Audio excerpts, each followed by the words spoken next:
ನಗರದ ಸಹ್ಯಾದ್ರಿ ಕಾಲೇಜಿಗೆ ಹೊಂದಿಕೊಂಡಂತಿರುವ ವಿಶಾಲ 5 ಎಕರೆ ಪ್ರದೇಶದಲ್ಲಿ ಕೇಂದ್ರ ಮತ್ತು ರಾಜ್ಯ ಸರ್ಕಾರದ ಆರ್ಥಿಕ ನೆರವಿನೊಂದಿಗೆ ವಿಜ್ಞಾನ ಕೇಂದ್ರ 2 ಕಟ್ಟಡವನ್ನು ಸುಮಾರು 10 ಕೋಟಿ ವೆಚ್ಚದಲ್ಲಿ ನಿರ್ಮಿಸಲಾಗುತ್ತಿದ್ದು, ಸಂಸದರಾದ ಬಿ.ವೈ. ರಾಘವೇಂದ್ರ ಅಂತಿಮ ಹಂತದ ಕಟ್ಟಡದ ಕಾಮಗಾರಿ ವೀಕ್ಷಣೆ ಮಾಡಿದರು.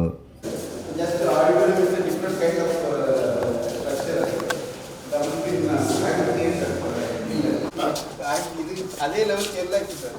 ಮಳೆ ಬಂದಿದ್ದು ಈಗ ಡೌನ್ ಇದ್ರೆ ಅಂತ ಆ ಥರ ಮಾಡಿದ್ವಿ. ಬಟ್ ಇದು ಒಂದು ಫಿಲಪ್ ಮಾಡಿ ಆ ಕಡೆ ತೊಗೊಂಡು ಹೋಗ್ತಾರೆ.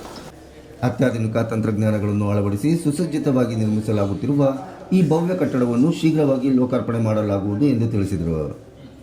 ಇನ್ನು ಈ ಸೈನ್ಸ್ ಸೆಂಟರ್ನಲ್ಲಿ ವನ್ಯಜೀವಿಗಳ ಜೀವವೈವಿಧ್ಯದಿಂದ ಸಮುದ್ರದೊಳಗಿನ ಜೀವಿಗಳವರೆಗೂ ಥಿಮ್ಯಾಟಿಕ್ ಗ್ಯಾಲರಿ ಮಾತ್ರವಲ್ಲದೆ ವಿವಿಧ ವಿಷಯಾಧಾರಿತ ಗ್ಯಾಲರಿಗಳನ್ನು ನಿರ್ಮಿಸಲಾಗುವುದು.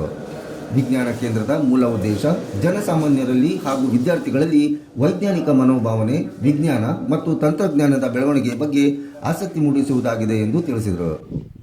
ಶಿವಮೊಗ್ಗದ ಸಹ್ಯಾದ್ರಿ ಕಾಲೇಜಿನ ಕ್ಯಾಂಪಸ್ಸಿನ ಪಕ್ಕದಲ್ಲಿ ನಮ್ಮ ಯೂನಿವರ್ಸಿಟಿಗೆ ಸೇರಿದಂಥ ಸುಮಾರು 5 ಎಕರೆ ಜಾಗವನ್ನು ಸೈನ್ಸ್ ಸೆಂಟರ್ ಕ್ಯಾಟಗರಿ 2 ಇದಕ್ಕೋಸ್ಕರ ನಮ್ಮ ಯೂನಿವರ್ಸಿಟಿ ಕೊಟ್ಟಿತ್ತು. ಅವ್ರನ್ನ ಈ ಸಂದರ್ಭದಲ್ಲಿ ಅಭಿನಂದನೆ ತಿಳಿಸ್ತೀನಿ. ಇದರ ಉದ್ದೇಶ ಪ್ರಾಕ್ಟಿಕಲ್ ಆಗಿ ಮಕ್ಕಳಿಗೆ ಥಿಯರಿ ಅಷ್ಟೇ ಸೀಮಿತ ಆಗಬಾರ್ದು, ಪ್ರಾಕ್ಟಿಕಲ್ ಆಗಿ ಲ್ಯಾಬ್ ಎಕ್ಸ್ಪೆರಿಮೆಂಟ್ಸು ಸಿಗಬೇಕು. ಅದಕ್ಕೆ ಬೇಕಂತ ಎಕ್ವಿಪ್ಮೆಂಟ್ಸ್ಗಳನ್ನ ಇದೆಲ್ಲದೂ ಕೂಡ ಫುಲ್ಫಿಲ್ ಮಾಡೋಂಥ ಒಂದು ಕೆಲಸ ಈ ಒಂದು ಲ್ಯಾಬಲ್ಲಿ ವಿಶೇಷವಾಗಿ ಆಗ್ತಾಯಿದೆ. ಸುಮಾರು ಇದಕ್ಕೆ 12 ಕೋಟಿ ಹಣ ಇದಕ್ಕೆ ಅಧಿಕೃತವಾಗಿ ಸ್ಯಾಂಕ್ಷನ್ ಆಗಿದೆ. ಇನ್ಫ್ರಾಸ್ಟ್ರಕ್ಚರ್ಗೆ ಸುಮಾರು 12 crores ಆಗುತ್ತೆ. ಈಗ ಆಲ್ರೆಡಿ ಫಿನಿಷಿಂಗ್ ಸ್ಟೇಜಲ್ಲಿದೆ. ಆಡಿಟೋರಿಯಂ ಫೈನಲ್ ಆಗ್ತಾಯಿದೆ. ಇನ್ನೊಂದು 2 crores ಇದರಲ್ಲಿ ಎಕ್ವಿಪ್ಮೆಂಟ್ಸ್ಗಳನ್ನು ತರುವಂಥ ಒಂದು ಪ್ರಯತ್ನ ಕೂಡ ಇದರ ಮುಖಾಂತರ ಆಗುತ್ತೆ ಅಂತೇಳಿ ನಾನು ಹೇಳಲಿಕ್ಕೆ ಇಚ್ಛೆ ಪಡ್ತೇನೆ. ಥಿಮ್ಯಾಟಿಕ್ ಗ್ಯಾಲರಿ ಅಂಥೇಳಿ ಬಯೋಡೈವರ್ಸಿಟಿಗಿರ್ಬೋದು, ಓಷನ್ ರಿಲೇಟೆಡ್ ಇರ್ಬೋದು, ಮಿನರಲ್ ರಿಲೇಟೆಡ್ ಇರ್ಬೋದು, ವರ್ಲ್ಡ್ ಲೈಫ್ ಬಿನೀತ್ ಓಷನ್ ಅಂದರೆ ಓಷನ್ನಿನ ಸಮುದ್ರದ ಅಡಿಯಲ್ಲಿ ಕೆಳಗಿರುವಂಥ ಎಲ್ಲ ವಿಚಾರಗಳನ್ನು ಇಲ್ಲಿ ಬಂದಾಗ ತಿಳ್ಕೊಳ್ಲಿಕ್ಕೆ ಇದಕ್ಕೆ ಮೇಯ್ನ್ ಇದಕ್ಕೆ ಈ ಒಂದು ವಿಚಾರದಲ್ಲಿ ಆಪ್ಷನನ್ನು ಇದಕ್ಕೆ ಹೆಚ್ಚಿಗೆ ಈ ಲ್ಯಾಬಲ್ಲಿ ಕೊಡುವಂಥ ಕೆಲಸ ಆಗಿದೆ. ನಮ್ಮ ಶಿವಮೊಗ್ಗ ಕ್ಷೇತ್ರದ ನಮ್ಮ PU ಮಕ್ಕಳುಗಳು, ಸೈನ್ಸಲ್ಲಿ ಆಸಕ್ತಿ ಇರೋವಂಥವ್ರು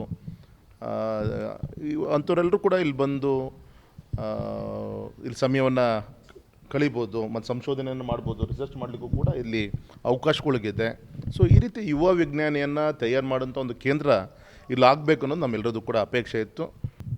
ಕೇಂದ್ರ ಮತ್ತು ರಾಜ್ಯ ಇಬ್ಬರು 50-50% ಹಾಕಿ ಇದನ್ನು ಮಾಡಿದ್ದಾರೆ. ಮತ್ತು ವಿಶೇಷವಾಗಿ ಕೊಟ್ಟಂಥ ಹಣಕ್ಕಿಂತ ಭೂಮಿಗೆ ನಾವು ಬೆಲೆ ಕಟ್ಟೋಕ್ಕಾಗಲ್ಲ. ಇಂಥ ಪ್ರೈಮ್ ಪ್ಲೇಸಲ್ಲಿ ನಮ್ಮ ಕುವೆಂಪು ಯೂನಿವರ್ಸಿಟಿ ಈ ಜಾಗವನ್ನು 5 ಎಕರೆ ಜಾಗ ಕೊಟ್ಟಿದ್ದಾರೆ.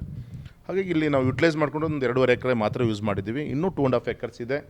ಒಂದು ಒಳ್ಳೆ ರೀತಿಯಂಥ ಒಂದು ಪ್ಲಾನೆಟೋರಿಯಮ್ನ ಅದನ್ನು ಕೂಡ ಇಲ್ಲಿ ಇನ್ಸ್ಟಾಲ್ ತರುವಂಥ ಕೆಲಸವನ್ನು ಮಾಡಿದ್ರೆ ಸೊ ಬಂದಂಥ ಮಕ್ಕಳಿಗೆ ಒಂದು ಒಳ್ಳೆಯ ರೀತಿಯಂಥ ಒಂದು ಸೈನ್ಸ್ ಒಂದು ಟೂರಿಸಮ್ ಸೆಂಟರು ಕೂಡ ಇದು ಆಗುತ್ತೆ.